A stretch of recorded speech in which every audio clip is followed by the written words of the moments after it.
magpawalang hanggan. Because of what he is. Because of who he is. Dahil And he changes not. hindi nagbabago. All the ends of the earth can look up to him. Number one, is saved. Ang lahat ng titingin sa kanya sa buong mundo ay maliligtas. Number two, Pangalawa, healed. papagilingin. I come to number three now. At ngayon ay pumunta Number tayo three sa is pangatlo. the Gentiles' perception of the God of all possibilities and all sincerity. Ang paningin ng mga taong hindi nakakakilala sa kanya at ang kanyang The sinseridad. Gentiles' perception. Yung mga tao na hindi nakakakilala sa When we kanya. talk of Gentiles, we talk of all the nations outside Israel. Pag sinabing mga hintil, ito yung mga hindi Hudyo. My own nation, the Gentile nation. Kahit na anong bansa, My own continent, the Gentile continent. ang mga lahat ng mga kontinente ay mga hintil na Your own kontinente. nation, the Philippines, they are not Israelites, so are not Jews, Gentile nation. Ang mga Pilipino ay mga hintil din. And so, what's the perception of the Gentiles of the power, the possibilities in God in all their sincerity? And so ano ang pagtingin ng lahat ng mga hintil, yung mga hindi nakakakilala sa Panginoon, ano ang pagtingin nila sa We're Diyos? looking at Acts chapter 13.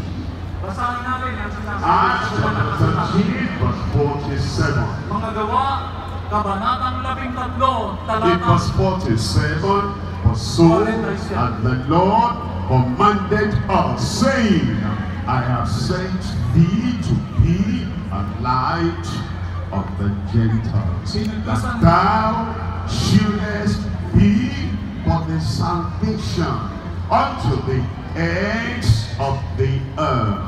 Inutusan ng Panginoon at sabi, ikaw ay inihahanda ko upang maging ilaw ng lahat ng mga hintil upang ang kaligtasan para sa lahat ng tao sa buong mundo. In the Gentile world. Sa lahat ng mga hintil They are at not Jews. hindi mga Hudyo, They have not been to Jerusalem. hindi pa sila nakarating They sa have not taken of the water of Jordan. hindi pa nakita ang tubig ng Jordan, They have not stepped where Jesus was crucified. hindi pa nakita kung saan ipinako si Jesus. But they don't have to. Hindi mo kailangan ng lahat. Some people say, I'll travel to the Holy Land. Ang sabi ng mga iba, magbibiyahe ako doon sa Holy Land. But that doesn't bring salvation. Hindi ka maliligtas anuman ang punta mo doon sa Not to Panginoon. take the holy water from Jordan in Israel. You may, but that doesn't bring Magpabautis salvation. mo man ako sa Jordan River, hindi magiging The kaligtasan. Gentiles don't have to become Jews before they can be saved. Hindi kinakailangan mga Hudyo tayo para You tayo don't maligtas. have to dress like the Jews before you can be saved. Hindi kinakailangan magsuot tayo na katulad ng mga Israelitas para maligtas tayo. Nothing in my hands I bring.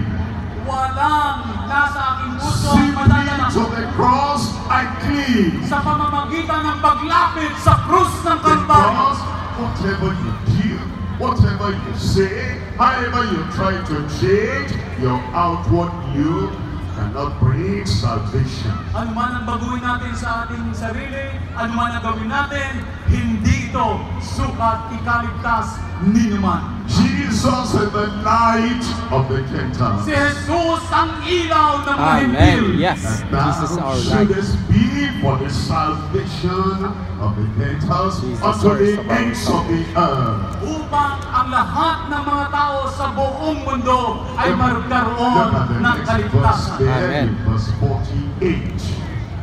In verse 48, it says, and when the Gentiles had this, Nang marinig ng mga hintil ito, I don't have to become a Jew to be saved.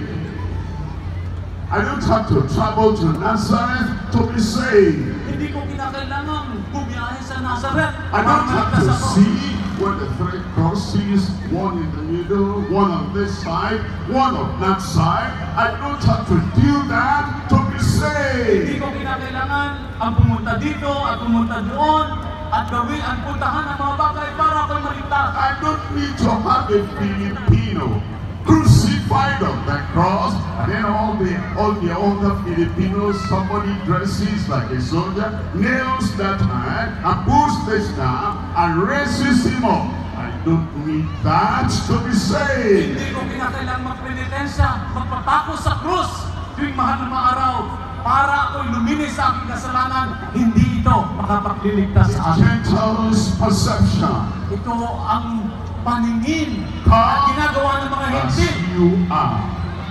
Come as you are. Lumapit ka kahit na sino ka. Come.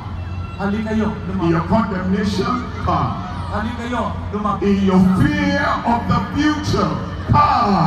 Kung may takot ka sa ngayon at mangyayari sa kinabukasan, hali Within kayo, lumapit sa Panginoon. your dreams of the coming judgment, don't worry, come. Kung ano man ang iyong suliranin, kung ano man ang kinababalisahan mo at kinakatakutan mo, lumapit ka sa Kanya. Belong to, come. Anong mang relihiyon mo na kinabibilangan, lumapit ka sa Kanya. Gentiles' perception of God in all sincerity. Thank you, Ang Lord. paningin ng mga Hallelujah. hintil tungkol Ang Diyos lang ang sa makapagliligtas. sinseridad ng Panginoon. When the Gentiles are this, Yung paningin ng mga hintil ito, and they glorify the word of the Lord. natuwa sila at nagpuri sila sa Panginoon. As many as were ordained to eternal life believe. At ang lahat ng mga nanampalataya sa Kanya ay Ordained to naligtas. eternal life Amen. believe. Ang lahat ng mga nanampalataya Thank you, ay Jesus. naligtas. When you come, Kung ikaw ay lalapit, when you believe, kung ikaw ay may pangangailangan, you're saved. pareho. You might be 1,000, 2,000, 3,000. Each 1,000, one 2,000, believe, you get saved. Pagka ikaw nanampalataya sa Kanya, maliligtas ka. We're told in the next verse, verse 49, Ang susunod na talata, it says, and the word of the Lord was published throughout all the region.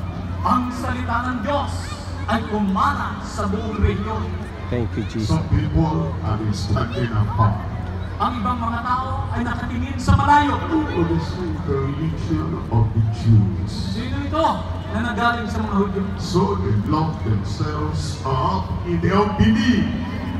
Ang sabi nila, kung ano ang pinaniniwalaan ko, When ito they, na ang when kakamatayan they ko. saw other Gentiles Nang makita ng mga hentil, believing and getting saved, ang pananampalataya sa Panginoon, believing ang and magliligtas, having their lives transformed, ang paniniwala, pananampalataya sa Panginoon, iyan ang magbabago sa healed. ang pananampalataya sa Panginoon, ang magpapagaling sa Every city, every village, every island, they said, which you were one to believe and give us the word of the Lord. anumang siyudad, anumang barangay, anumang lugar, at lumapit ka sa Kanya, nakinig sa salita Niya, maliligtas ka. And the word of the Lord was published, Ang preached, salita ng Panginoon ay narinig throughout all the region. sa lahat ng riyon, sa Thank lahat you, ng Lord, lugar. for the This is miracle. the word you're hearing.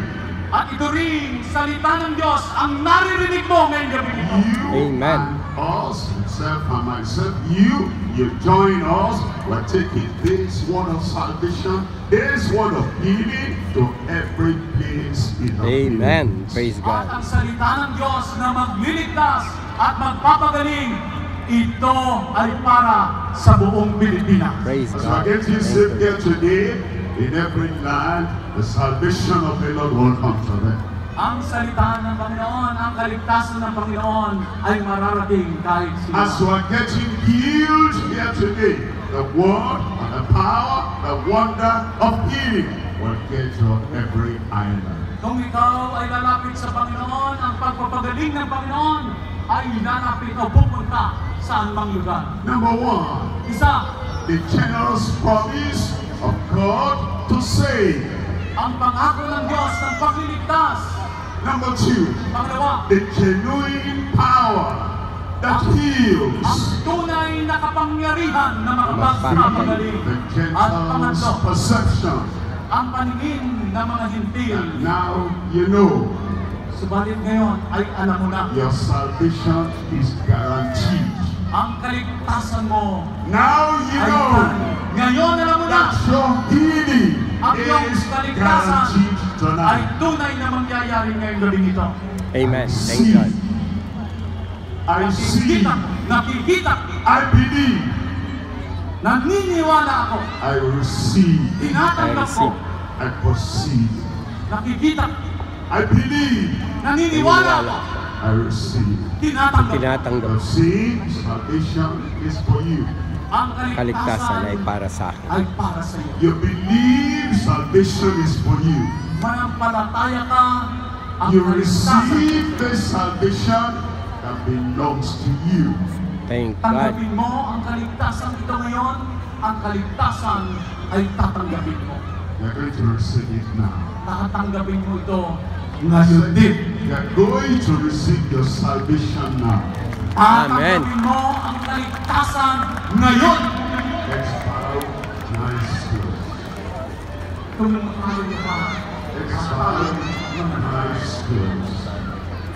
You Tumutalo. perceive. You perceive.